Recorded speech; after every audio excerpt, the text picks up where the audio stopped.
નમસ્તે વિદ્યાર્થી મિત્રો, આજે આપણે ધોરણ 11 ભૌતિક વિજ્ઞાન વિષયમાં પ્રકરણ 6ના સ્વાધ્યાયના પ્રશ્નોની વાત કરીશું. સૌપ્રથમ 16 નંબરના પ્રશ્નની વાત કરીએ. બે એક જ સરખા બોલ બેરિંગ એકબીજાના સંપર્કમાં રહે તે રીતે ઘર્ષણ રહિત ટેબલ પર સ્થિર રહેલા છે. જો જેમને તેટલા જ દળનું v જેટલી ઝડપથી ગતિ કરતું બોલ બેરિંગ સન્મુખ અથડાય છે. જો અથડામણ સ્થિતિસ્થાપક હોય તો અથડામણ બાદ નીચે આપેલી આકૃતિમાં કયું પરિણામ શક્ય છે?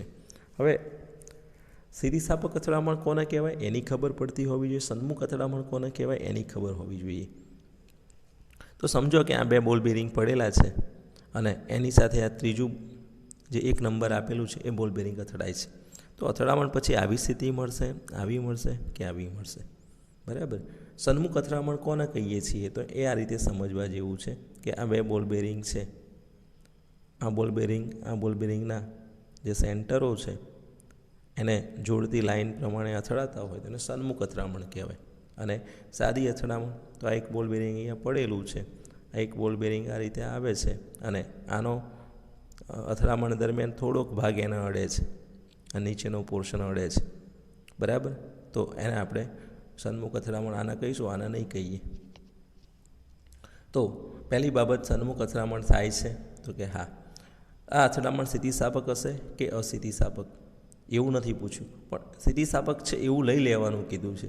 તો કઈ પોઝિશન મળી શકે? તો સ્થિતિસ્થાપક અથડામણની તમને ખબર છે ક્યારે કહેવાય એને? તો સ્થિતિસ્થાપક અથડામણ એટલે જેની કુલ ગતિ ઉર્જા જે છે એનું શું થતું હોવું જોઈએ? સંરક્ષણ થતું હોવું જોઈએ. હવે તમને ખ્યાલ છે કે પહેલાંની અથડામણ અને પછીની અથડામણ પહેલાંની ગતિ ઉર્જા અને અથડામણ પછીની ગતિ ઉર્જા સરખી થવી જોઈએ. તો પહેલાં કેટલી ગતિ ઉર્જા હતી? તો જો બે તો સ્થિર પડ્યા હતા. પ્રથમ પોઝિશનમાં પ્રારંભિક કુલ ગતિ ઉર્જા કેટલી?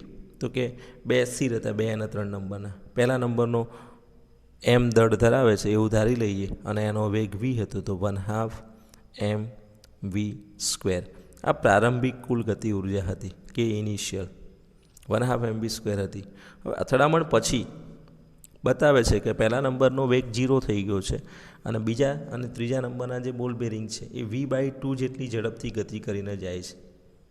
તો એની કુલ ઉર્જા કેટલી થાય? તો આ સૂત્ર વાપરવાનું, પણ 2 આવશે, 2 અને 3 માં, એટલે 1/2 mv/2² વત્તા 1/2 mv/2². શું થાય ભાઈ જવાબ? તો એની ગણતરી આપણે અહીંયા આ રીતે આપેલી છે, બરાબર. કિસ્સા 1 માટે 2 છે એટલે આપણે એને જે જવાબ મળે એને શું કરી નાખીશું? આમ તો એક્ઝેક્ટલી આવું લખવું પડે, 1/2 mv/2² પ્લસ 1/2 mv/2². આ કુલ ગતિ ઉર્જા થાય અંતિમ સ્થિતિની. તો આને 2 વખત થયું તો 2 આગળ આવતા રહે એટલે 2 ટાઈમ્સ 1/2 mv/2². આ 2 નીકળી જશે અહીંયાથી. તો mv²/4. હવે પહેલાં કેટલી હતી? તો કે 1/2 mv². હવે કેટલી થઈ ગઈ? 1/4 mv². તો હવે આ અથડામણ સ્થિતિસ્થાપક કહેવાય? તો કે ઇનિશિયલ ઇઝ નોટ કે ફાઇનલ નથી, તો આ અથડામણ સ્થિતિસ્થાપક નથી. મળે તો છે. ચલો આગળ ચેક કરીએ આપણે કિસ્સા 2 માટે. કિસ્સા 2માં શું છે? તો કિસ્સા 2ની આકૃતિ જુઓ. 1 અને 2 જે છે, બરાબર, એનો વેગ 0 થઈ જાય છે. આનો વેગ v થાય છે, ત્રીજા નંબરના કણનો. તો આની કુલ ગતિ ઉર્જા શું થશે? તો પહેલાં બેની તો 0, ત્રીજા માટે 1/2 mv². તો આ અથડામણ સ્થિતિસ્થાપક થઈ ગઈ. પ્રારંભમાં પણ એટલી જ ગતિ ઉર્જા હતી, અંતિમ પણ એટલી મળી, માટે અથડામણ સ્થિતિસ્થાપક છે. અને ત્રીજા નંબરની જે આકૃતિ છે એની અંદર જોઈ શકાય છે કે 3 ગતિ કરે છે અને 3નો વેગ v/3 છે. તો શું લખાય? આની ગણતરી કરીએ આપણે. તો આની ગણતરી કરશું એટલે આપણને આ રીતનું મળશે કિસ્સા 3 માટે. હવે જો અહીંયા ત્રણે ત્રણનો વેગ સરખો છે તો શું કરી નાખીએ, 3 ગુણ્યા ત્રણે ત્રણનો વેગ સરખો છે તો 3 ગુણ્યા 1/2 એમ v/3 સ્ક્વેર, બરાબર. તો આ કુલ ગતિ ઉર્જા થઈ અંતિમ સ્થિતિની. તો શું થશે, v/3નો સ્ક્વેર છે, બરાબર. તો v²/9 થશે. 9 થશે એટલે ભાગાકારમાં 3 અને ઉપરના 3 એક વખત નીકળશે તો જવાબ મળશે 1/2 એમ v²/3 અને એનો જવાબ થશે 1/6 mv². ખરેખર કેટલો મળવો જોઈએ, 1/2 mv², એની જગ્યાએ મળે છે 1/6 mv². માટે આ અથડામણ પણ સ્થિતિસ્થાપક નથી. તો અહીંયા એક જ જવાબ મળ્યો આપણને 3 જવાબોમાંથી, જે અથડામણ સ્થિતિસ્થાપક મળી તો એ આપણને અહીંયા મળે છે સેકન્ડ નંબરની સિચ્યુએશન. આ બંને અથડામણો અસ્થિતિસ્થાપક કહેવાય, બરાબર. તો આ રીતે પ્રશ્ન પૂછી શકે છે. આગળ જઈએ, 17 નંબરના પ્રશ્નની વાત કરીએ. એક લોલકના ગોળા એને લંબ સાથે 30 ડિગ્રીના ખૂણેથી છોડતા આકૃતિમાં દર્શાવ્યા મુજબ તે એટલા જ દળના ટેબલ પર સ્થિર રહેલા ડટ્ટા બી સાથે અથડાય છે. અથડામણ બાદ ગોળો એ કેટલે ઊંચે સુધી જશે? ઘોડાઓના કદને અવગણો અને અથડામણ સ્થિતિસ્થાપક છે તેમ ધારો. મિત્રો, આની વાત આપણે આગળ કરી હતી. અથડામણોનો જે કિસ્સાઓની વાત કરી એ વખતે આ બાબત આવતી હતી. હવે સમજો કે આકૃતિ આપી દીધેલી છે. દોરી વડે એક ઘોડાને બાંધેલો છે અહીંયા, અને એનો જે છેડો છે એ શિરોલંબ સાથે 30 ડિગ્રીના ખૂણે રહે છે, આવું આપી દીધેલું છે. હવે આને અહીંથી જ્યારે છોડી દેવામાં આવે છે એ વખતે એનો વેગ 0 હોય છે, પણ એની સ્થિતિ ઉર્જાના કારણે એક વેગ પ્રાપ્ત કરે છે અને અહીંયા રહેલા બી ગોળા સાથે અથડાય છે. અથડામણ બાદ શું થશે? સ્થિતિસ્થાપક અથડામણના કિસ્સામાં આપણે જોયું હતું કે આ ગોળો પોતાની બધી જ ગતિ ઉર્જા આને આપી દેશે. કેમ? તો બંનેના દળ સરખા છે. અહીંયા ધ્યાનમાં રાખવા જેવી બાબત આવે છે, દળ સમાન છે અને સમાન દળના બે પદાર્થો એકબીજા સાથે અથડાય ત્યારે વેગની અદલા બદલી થાય છે. એટલે વેગ શું થાય છે? વેગની અદલા બદલી. હવે આનો મતલબ કે એ ગોળો જે છે એ સ્થિર થઈ જાય છે અને બી ગોળો સ્થિર હતો એટલા માટે એ સ્થિર થાય છે. અને એ ગોળાનો જે વેગ હતો અહીંયા એ કોણ ધારણ કરી લે છે? તો કે બી ગોળો ધારણ કરી લે છે. બી ગોળો અહીંયા આ રીતે પડેલો છે તો હવે એની ગતિ થવાનું ચાલુ થઈ જશે અને એ ગોળો બી ગોળાની જગ્યાએ સ્થિર થઈ જશે. તો ગોળો એ કેટલો ઊંચે જશે એવું પૂછેલું છે, તો શું જવાબ આવે એનો? સહેજ પણ ઊંચકાશે નહીં, કારણ કે વેગની અદલા બદલી થાય છે. એટલે આ રીતે તમારે આનો જવાબ લખવાનો છે. તો આન્સર આપણને આ રીતે આપેલો છે કે સ્થિતિસ્થાપક અથડામણ હોવાને કારણે એ ગોળો બી સાથે અથડાય ત્યારે બંનેના દળ સમાન હોવાથી બી ગોળાના સ્થાને એ ગોળો સ્થિર થશે અને એ ગોળાના વેગ જેટલા જ વેગથી બી ગોળો ગતિ કરશે. એ ગોળાનું બધું વેગમાન ટેબલ પર પડેલા બી ગોળાને મળશે, તેથી એ ગોળો અથડામણ પછી બિલકુલ ઊંચે જશે નહીં. બરાબર. એક લોલકના ગોળાને સમકીતી સ્થિતિ પરથી છોડવામાં આવે છે. જો લોલકની લંબાઈ 1.5 મીટર હોય તો ગોળો જ્યારે ન્યૂનતમ બિંદુએ આવે તે તેની ઝડપ કેટલી હશે? અહીં આપેલ છે કે તેની પ્રારંભિક ઉર્જાની 5% ઉર્જા હવાના અવરોધક બળ સામે ગુમાવે છે. હવે સમજો કે લોલક તો તમને ખબર છે, લોલક કોને કહેવાય? તો લોલક એટલે આ રીતે છે. અને આપણે લોલકની રચના કહીએ છીએ. આ લોલક આ રીતે ગતિ કરતું હોય, બરાબર, જ્યારે એના દોલનો કરાવવામાં આવે ત્યારે. હવે એમ કહે છે કે સમખીતી જ તો આ દોરીને માની લો કે આ રીતે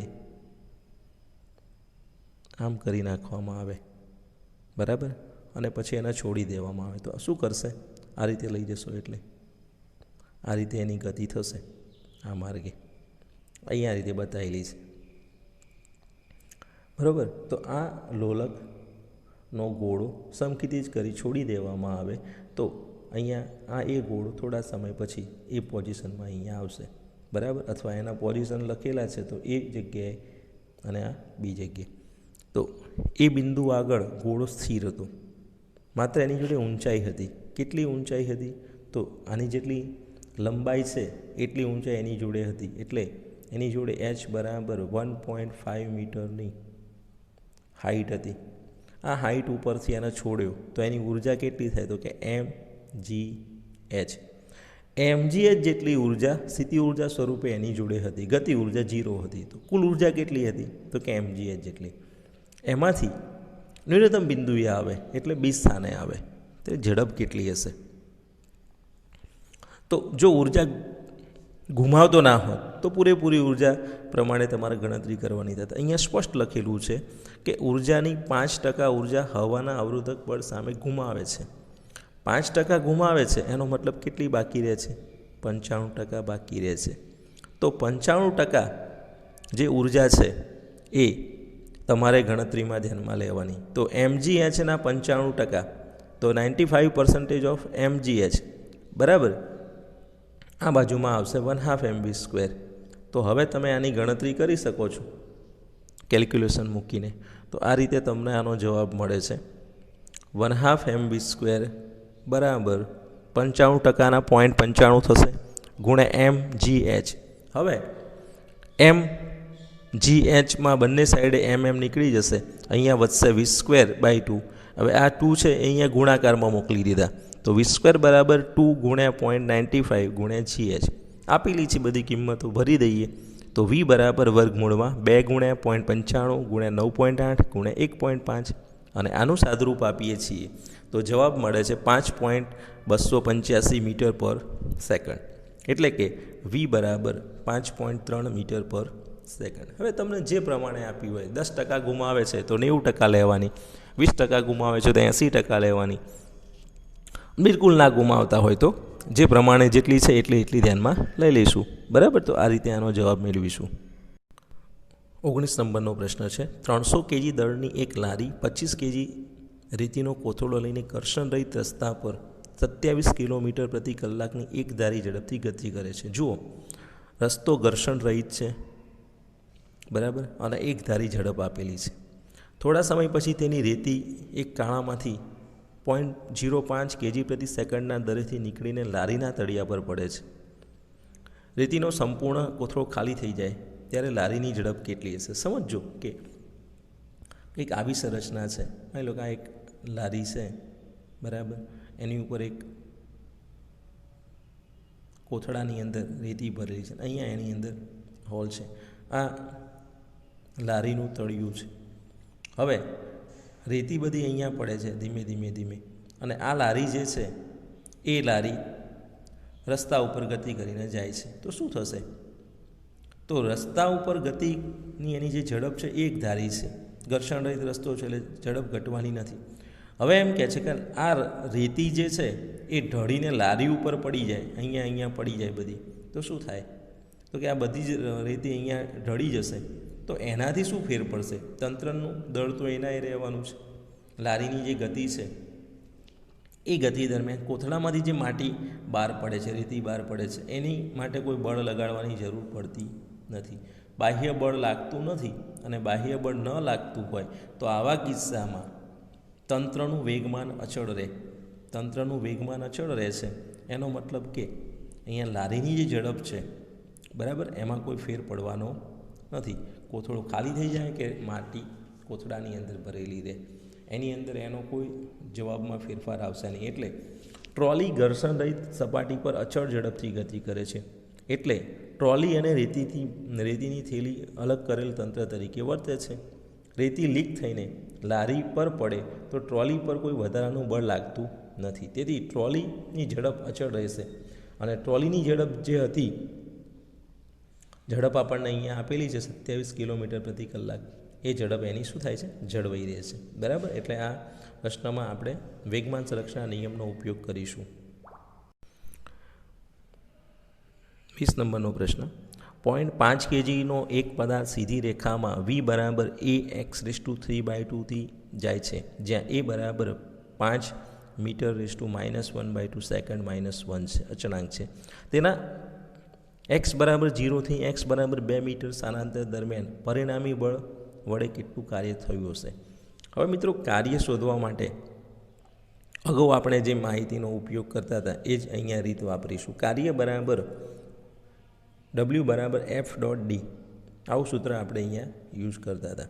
હવે સૂક્ષ્મ સ્થાનાંતર ડેલ્ટા એક્સ અથવા ડીએક્સ થતું હોય ત્યારે થતું કાર્ય કેટલું થાય? તો ડબલ્યુ બરાબર એમ એ એટલે બળ છે અને ડીએક્સ એનું સ્થાનાંતર છે, એફ ડોટ ડી, એના ઉપરથી આવું સૂત્ર લખાય. હવે કાર્ય ડબલ્યુ બરાબર વેગના સંદર્ભમાં પદ આપેલું છે, તો શું કરીએ? એની જગ્યાએ ડીવી બાય ડીટી લખી દઈએ. તો એમ ડીવી બાય ડીટી ગુણ્યા ડીએક્સ, અને હવે ડીએક્સ બાય ડીટી એટલે વેગ થઈ જાય. તો શું કરી નાખ્યું? ડીવી બાય ડીટી હતો એની જગ્યાએ ડીએક્સ બાય ડીટી કરી નાખ્યું, અને ત્યાર પછી ડીએક્સ બાય ડીટીની જગ્યાએ વેગ વી લખી દીધો. તો ડબલ્યુ બરાબર એમ વી ડી વી મળ્યું. હવે આ સૂક્ષ્મ કાર્ય થયું, આને આપણે ડી ડબલ્યુ તરીકે ઓળખીશું. તો ડી ડબલ્યુ બરાબર એમ વી ડીવી, તો ડબલ્યુ બરાબર આ આપણને શું આપશે? સૂક્ષ્મ કાર્ય આપશે. એટલે ડી ડબલ્યુનો જવાબ આપણને મળી ગયો, એમ વી ડીવી. હવે આનું તમે સંકલન કરશો બંને સાઈડે, તો આનું સંકલન કાર્ય કુલ કાર્ય ડબલ્યુ મળશે, અને આનું સંકલન થશે એમ વી ડીવી, અને લિમિટ આપી દેવાની છે, બરાબર. જ્યારે એક્સના પદમાં કન્વર્ટ થાય એના પછી 0થી 2 એક્સના પદમાં કન્વર્ટ કર્યા પછી, તો એ પ્રમાણે આપણને અહીંયા આનો જવાબ જે મળે છે એ આ રીતે પ્રાપ્ત થાય છે. ઇન્ટિગ્રેશન ડી ડબલ્યુ બરાબર એમ ઇન્ટિગ્રેશન વી ડીવી બરાબર 1/2 એમ વી સ્ક્વેર. હવે આ જે લિમિટ છે એ અહીંયા નહીં લખવાની, જ્યારે એક્સની અંદર પદ કન્વર્ટ થાય પછી આપણે લખીશું. એટલે 1/2 એમ એ એક્સ રેસ ટુ 3/2, વીની જગ્યાએ એ એક્સ રેસ ટુ 3/2 છે. 0થી 2 એની લિમિટ છે, અને હવે આનું સાદરૂપ આપી દઈએ તો એક વખતે 2 મૂકવાના એક્સની જગ્યાએ, એક વખતે 0 મૂકવાના. 0 મૂકશો તો જવાબ 0 થવાનું છે.